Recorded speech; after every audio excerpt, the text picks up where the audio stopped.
사무엘상 15장 1절로 9절을 같이 보겠어요.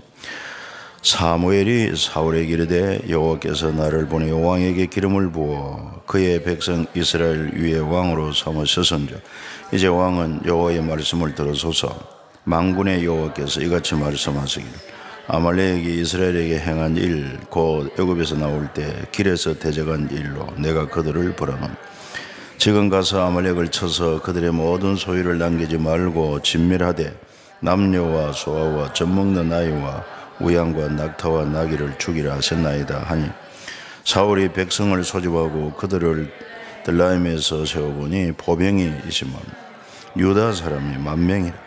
사울이 아말렉 성에 이르러 골짜기에 복병시키니 사울이 겐 사람에게 이르되 아말렉 사람 중에서 떠나가라. 그들과 함께 너희를 멸하게 될까 하노라.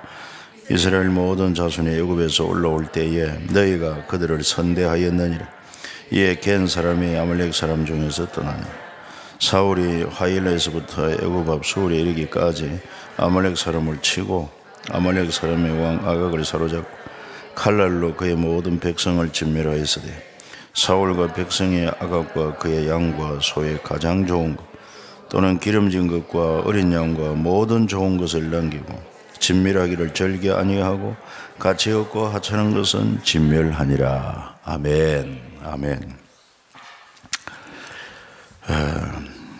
이제 우리가 이 사무엘상을 통해서 사사 시대가 끝나고 이스라엘 백성들이 우리도 이방 나라처럼 사람 왕을 세우게 해달라 그래가지고 이스라엘의 초대왕 사울이 왕이 된 것입니다. 사실 이것은 하나님이 이스라엘의 왕됨을 버리고 저들은 이방 나라의 제도, 왕정 제도를 선택한 것으로 영적 지도자 사무엘도 기뻐하지 않았고 특히 하나님도 매우 섭섭했습니다. 우리 하나님은 감정이 있는 분이에요. 그래서 하나님 탄식도 하고 근심도 하고 진노도 하시기도 하고 불쌍히 여기기도 하고 고민하시기도 하고 그런 하나님을 우리가 좀 잘 이해를 해야 될 것입니다. 그래서 정말 이스라엘 백성은 하나님을 잊을래 잊을 수 없고 하나님을 버릴래 버릴 수 없는 그런 하나님의 은혜를 입은 자임에도 불구하고 눈에 보이지 않는 하나님, 그래서 저들은 눈에 보이는 왕을 오히려 더 선호했던 것을 알 수가 있습니다. 그래서 하나님께서 이 사무엘을 통해서 왕정 제도가 되었을 때 그 폐단도 다 상세하게 이 얘기를 해 주었어요. 얘기를 해주고 또 뿐만 아니라 우리가 이미 12장에서 보았습니다만 12장 14절 한번 여러분도 찾아보시기 바랍니다. 12장 14절 13절부터요. 사무엘상 12장 13절부터 이제 너희가 구한 왕 너희가 택한 왕을 보라. 여호와께서 너희 위에 왕을 세우셨느니라. 너희가 만일 여호와를 경외하여 그를 섬기며 그의 목소리를 듣고 여호와의 명령을 거역하지 아니하며 또 너희와 너희를 다스리는 왕이 너희 하나님 여호와를 따르면 좋겠지만은 너희가 만일 여호와의 목소리를 듣지 아니하고 여호와의 명령을 거역하면 여호와의 손이 너희의 조상들을 치시는 것 같이 너희를 치실 것이라. 아멘. 그래, 하나님께서 이스라엘 백성이 요구하니까 왕을 세우긴 세우는데 하나님께서 분명히 경고를 내리신 것입니다. 너희와 너희를 다스리는 왕이 너희 하나님 여호와를 따르면 좋겠지만은 너희가 만일 여호와의 목소리를 듣지 아니하고 여호와의 명령을 거역하면 여호와의 손이 너희 조상들을 치신 것 같이 너희를 치실 것이다. 명심하라. 그 말인 것입니다. 그 말씀이 이제 오늘 우리가 읽은 이 말씀에서 15장, 16장을 통해서 이루어지고 있다는 것을 우리가 기억해야 될 것입니다. 그래서 오늘 15장의 내용이 뭐냐면은 하나님께서 이제 사무엘을 통하여 말씀을 하십니다. 이제 왕이 세워졌으니까 그 왕으로 하여금 이스라엘 군사들과 더불어서 과거 이스라엘 백성이 하나님 백성이 애굽에서 나올 때 르비딤 골짜기에서 기습 공격을 해서 아주 이스라엘 괴롭힌 그 못된 아말렉을 진멸하라 하나님께서 명령을 내리신 것입니다. 진멸은 어느 정도로 멸해야 진멸이냐? 3절에 지금 가서 아말렉을 쳐서 그들의 모든 소유를 남기지 말고 진멸하되 남녀와 소아와 젖먹는 아이와 우양과 낙타와 나귀를 죽이라 하시나이다. 이게 진멸입니다. 사람, 가축, 그 소유를 다 죽이고 불태우는 것이 진멸이다 이 말이에요. 왜 하나님께서 사랑의 하나님이고 자비의 하나님이신데 이처럼 진멸하라고 말씀을 하시는가? 우리가 또 그런 생각을 아니할 수가 없습니다. 하나님이 이렇게도 무서운 하나님이신가? 무자비하신 하나님이신가? 그런 생각도 들 수가 있고 또 그렇게 또 비판하는 사람도 없잖아요. 있긴 있습니다. 그러나 우리가 기억해야 될 것은 아말렉은 아주 야비하게 하나님이 함께하는 이스라엘을 뒤에서 공격하고 완전히 이스라엘을 멸하려고 했던 그런 존재인 것을 기억해야 됩니다. 그리고 우리가 역사 가운데서도 알 수 있습니다만은 에스더서에 가서 보면은 유다 민족을 다 멸하려고 했던 그 총리가 하나 있었어요. 이름이 뭐였습니까? 하만이라는 총리. 그 하만이 바로 누구냐 하면은 아말렉 왕 아각의 후손이었다는 것도 기억해야 될 것입니다. 그러니까 어떻게 보면은 이 아말렉은 정말 이 사단의 도구가 되어가지고 하나님의 사역을 회방하고 하나님의 백성을 멸하려고 하는 이러한 족속이었던 것을 뿌리를 알아야 된다. 하나님 편에 서지 않고 사탄 편에 서 있다는 것을 기억해야 될 것입니다. 또 한 가지는 사실 하나님 앞에 범죄한 모든 인생이 받을 형벌이 뭡니까? 죄값은 사망, 마땅히 죽어야 하고 영원한 지옥의 형벌을 받아야 할 수밖에 없는 인생들인 것입니다. 원래가. 왜 하나님 앞에 우리가 주장하고 요구할 것이 있다고 하면은 죽여 주십시오. 영원한 형벌을 내려주십시오. 이것만 하나님 앞에 요청할 수 있지 다른 거 아무것도 요청할 수가 없어요.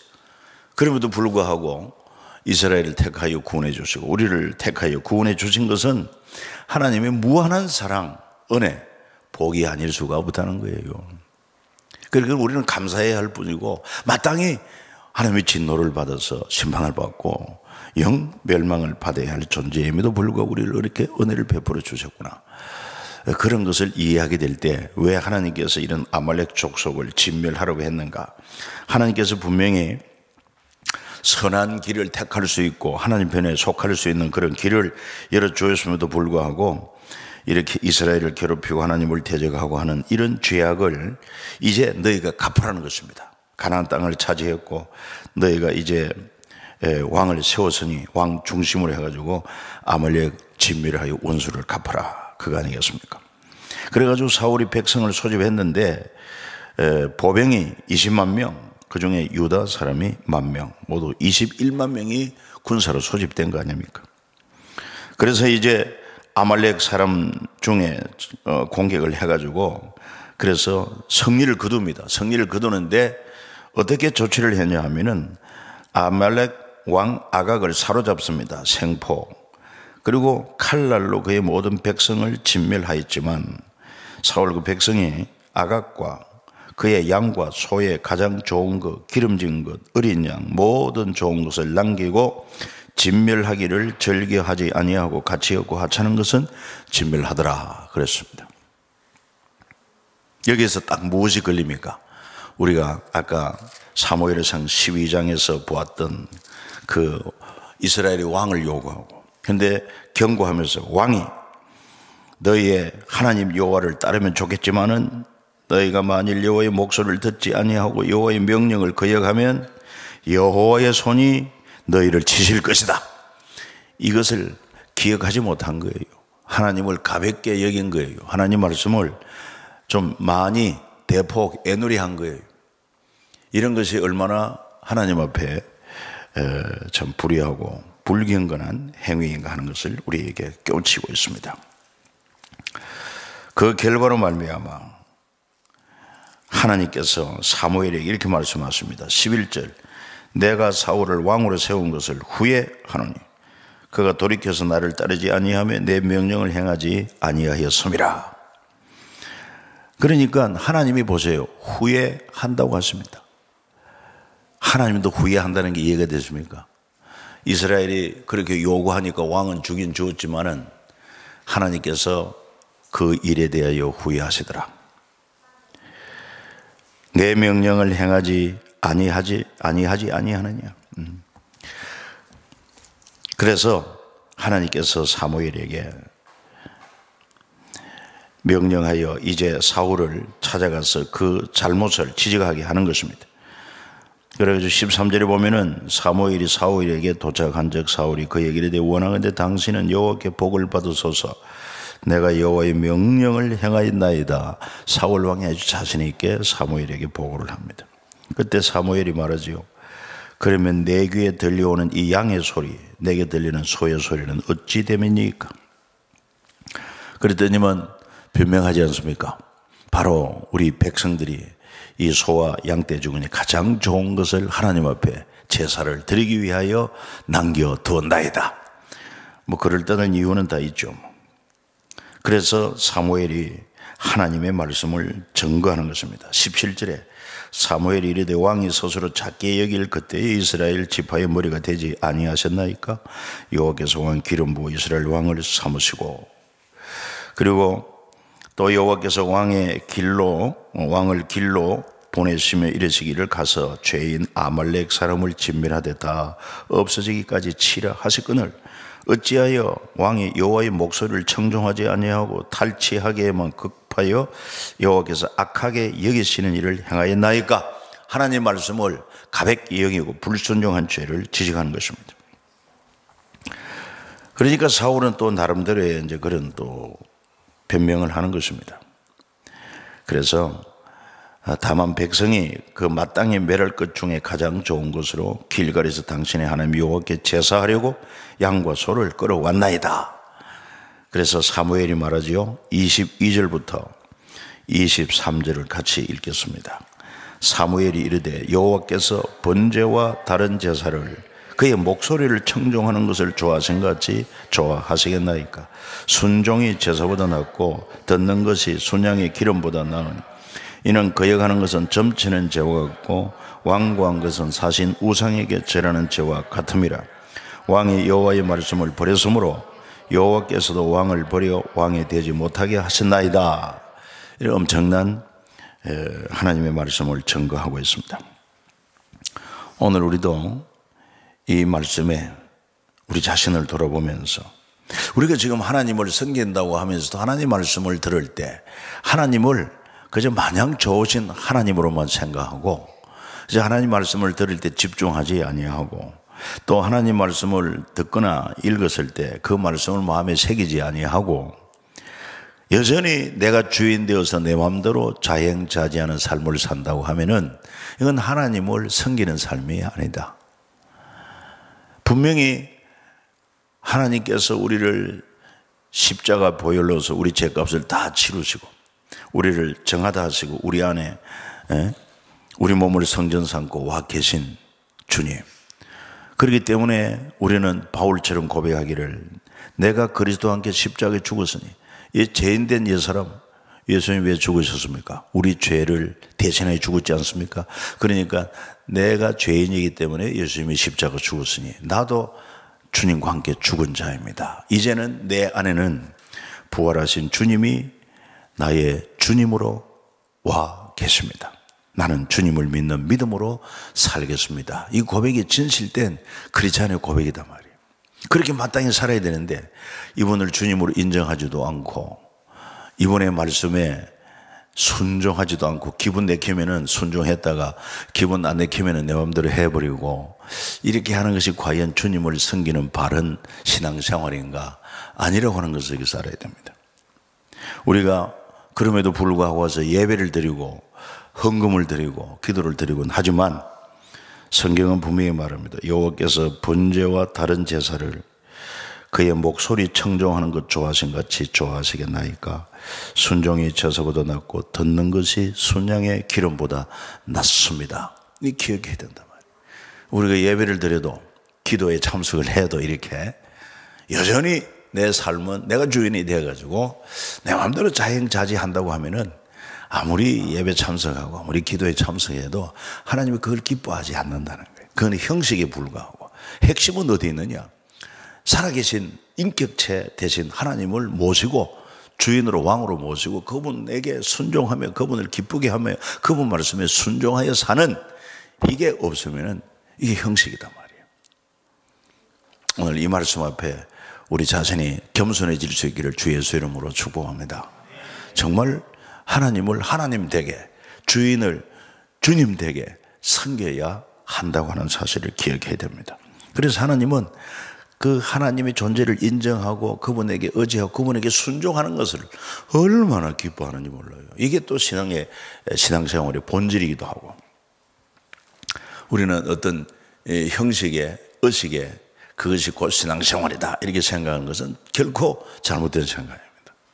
그거는 형식도 중요하지만 그 형식에 내용이 없다고 하면, 정신이 빠져버린다고 하면, 믿음이 빠져버린다고 하면 그거는 진정 하나님 앞에 아무 소용이 없습니다. 이스라엘 백성이 그랬어요. 이사야서를 보십시오.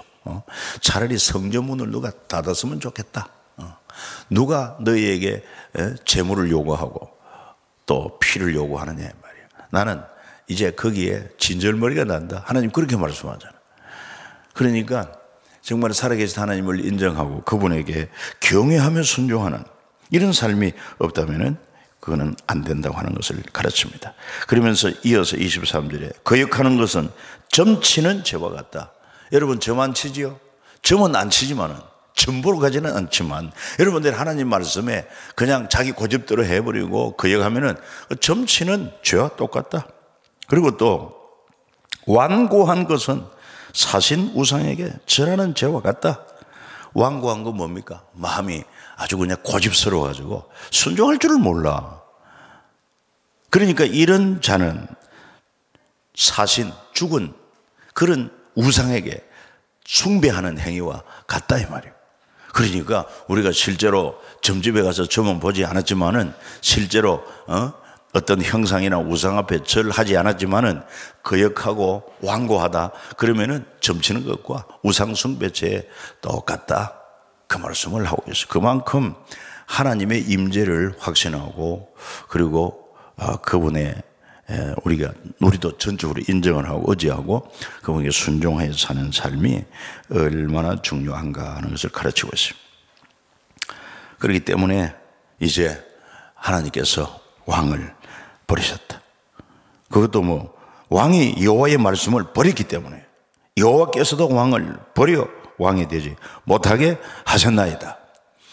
여러분 이걸 미뤄보면은 한번 택한 자 완전히 안전한가? 우리는 대체적으로 하나님이 택한 자는 영원히 멸망하지 않을 것을 압니다. 대원칙입니다. 그러나 때로는 이 사울같이 버림받을 수 있다고 하는 거 기억해야 됩니다. 사울도 성령을 받았습니다. 하나님의 영에 사로잡혔습니다. 그러나 그가 자기 탐욕에 빠지고 하나님을 멸시하고 불순종하고 그런 자 하나님께서 회개하지 않으면 버리신다고 하는 거 기억해야 될 것입니다. 그러니까 우리 하나님을 너무 내 편에서 내 좋아하는 편으로만 생각하고 그렇게 섬기면 안 된단 말이에요. 철저하게 하나님의 중심. 우리 감정을 벗어야 돼요. 감정을 버려야 돼요. 물론 하나님이 한번 택한 자 영원히 버리지 않는다는 그런 성경 내용도 있습니다. 왜냐하면 하나님이 택하셨기 때문에 우리가 태어나기도 전에 창세전에 택하시고 그리고 아들로 예정했고 독생자 예수의 피로 다 구속하여 죄값을 치르고 하나님 우리를 자녀 삼아 주었으니 그러니까 시작부터 끝까지 하나님이 하신 맞습니다. 그럼에도 불구하고 우리가 거역하고 악을 행한다. 그것까지도 보장이 되느냐? 그렇지는 않다. 그러니까 우리 잘못에 대해서는 이게 참 하나님 앞에 큰 불순종인 줄 알고 죄를 범한 줄 알고 다윗처럼 회개할 줄 아는 이런 믿음이 있어야 되지. 그것도 없이 그냥 나는 예수 믿으니까 어떻게 살아도 나는 관계없어. 이건 전혀 아닙니다. 하나님을 경외하고 그 말씀에 순종하여 살아갈 수 있기를 예수님 이름으로 축복합니다. 이게 사람의 본분이라고 그랬어요. 그러면서 이제 아각을 처형을 시키죠. 그 다음에 이제 16장에 가서는 하나님께서 사무엘을 명하여 너는 내가 시키는 대로 하라. 이제 사울을 버려 이스라엘 왕이 되지 못하고의 해권을 언제까지 슬퍼하겠느냐. 불에 기름을 채워가지고 가라. 너를 베들레헴 사람 이새에게로 보내리니 이는 내가 그의 아들 중에서 한 왕을 보았느니라. 그래서 하나님 보냄받아 베들레헴에 있는 이새의 집으로 가서 아들을 제사에 다 초청을 했습니다. 아들이 모두 8명인데 막내는 들에서 아버지의 양떼를 지키고 있고 나머지 7명 아들들만 제사에 초청을 했습니다. 먼저 장자 엘리압을 보니 사무엘의 마음에 이야 하나님께서 택한 자가 여기 있도다. 기름 부으려고 했더니만 하나님께서 그의 용모 키를 보지 말라. 내가 이미 그를 버렸노라. 여러분, 그 키와 용모를 따진다고 하면 사울도 한몫했습니다. 키가 일반인보다 어깨 위나 더 컸고 그리고 얼마나 준수했는지 이스라엘에 그와 같이 준수한 자가 없다고 했던 것입니다. 그러니까 키를 보지 마라, 용모를 보지 마라. 잘생겼다고 여러분 그거 교만하면 안 됩니다. 중요한 것, 중심을 본다는 것. 사람은 외모를 보지만 나 여호와는 중심을 보느니라. 정말 그 중심이 살아계신 하나님에 대한 믿음을 가지고 있느냐, 그리고 그 하나님을 인정하느냐, 그분에게 정말 의지하느냐, 그리고 그분께 정말 순종하는 살아있는 믿음이 있느냐, 그 중심을 하나님이 보시는 줄 믿으시길 바랍니다. 그래서 믿음이 없이는 하나님 기쁘게 할 수가 없어요. 히브리서 11장 6절에 말씀하지 않습니까? 믿음이 없이는 결코 기쁘게 할 수가 없다. 하나님께 나아가는 자는 반드시 그가 계신 것과 또 자기를 찾는 자들에게 만나주시고 응답하시고 상 주시는 이심을 믿어야 할지니라. 이런 믿음을 가진 사람이 얼마나 많은지 하나님께서 찾는 거예요. 이렇게 왜 찾을까? 그런 사람이 드물어. 그래서 하나님께서 이 사울을 피하고 이스라엘 온 땅에 하나님께서 불꽃 같은 눈으로 감찰하니까 그래도 그 중에 내 마음에 맞는지라. 누가? 이새의 아들 가운데 내가 다윗을 만나니 내 마음에 합한지라. 내 마음에 맞은지라. 그래서 그에게 기름을 부어 지도자로 예정을 해 놓으시는 것입니다. 그래서 사실은 이새가 말이죠, 이 사무엘 선지자로부터 내가 이제 하나님 앞에 제사를 드릴 테니 아들을 다 초청하라 했는데 유독 막내 다윗은 빼놓고 나머지 7만 다 이 중에 뭐 하나님이 택한 사람이 있든지 하겠죠. 그렇게 아들 7을 다 불렀지만은 그들은 다 아니었어요. 그래서 막내 다윗을 데리고 왔는데 12절에 가서 보니까 그를 데려오며 그의 빛이 붉고, 빛이 붉다 하면은 이게 무슨 뜻입니까? 빛이 붉다. 얼굴이 태양에 많이 거슬렸어. 다른 형들보다는 어쩌면은 다윗이 좀 예외가 되었지 않나 그런 생각을 합니다. 그러니까 뭐 워낙 위에 형들이 출중하고 잘생기고 하니까 막내는 별 볼 일 없는 존재로 부모가 별로 기도하지 않았기 때문에 일도 많이 시키나 봐. 그래가지고 얼굴이 붉고 눈은 빼어나고 눈이 그냥 아주 빛이 나는 거죠. 원래 들에서 생활하면 그럴 수밖에 없어요.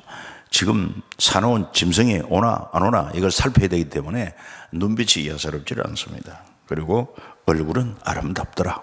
그랬어요. 그래서 여호와께서 이르되 그가 그니 일어나 기름을 부어라.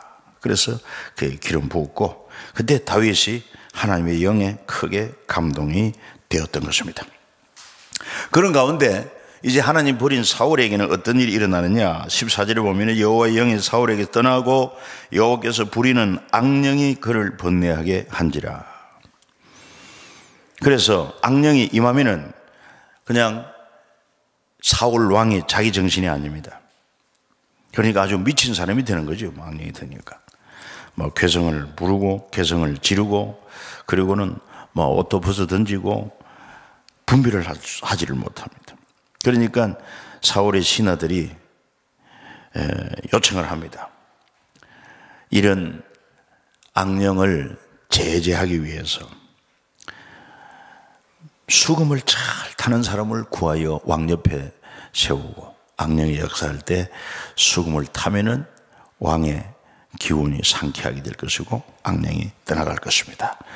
그래가지고 그런 사람을 찾으려고 했더니 18절에 누구를 추천하느냐? 소년 중 한 사람이 내가 베들레헴 사람 이새의 아들을 본 적 수금을 탈 줄 알고 용기와 무용과 구변이 있는 준수한 자라. 여호와께서 그와 함께 계시더이다. 하나님이 함께하는 그런 인물이 있다는 것입니다. 그래서 그를 빨리 데려오라 했더니 그가 누굽니까? 이새의 아들 바로 다윗이었다 하는 것이죠. 이게 다 하나님께서 다 작정하시고 하나님이 섭리하시는 줄 믿으시기를 바랍니다. 하나님 기뻐하는 자가 있으면은 하나님께서 그를 존귀하게 세우기 위해서 하나님이 다 섭리하고 계시다 하는 것을 알 수 있습니다. 그러면 우리가 사울이 버림받은 것에 대해서는 잘 알 수 있습니다. 처음에는 왕이 될 때 처음에는 굉장히 겸손했습니다.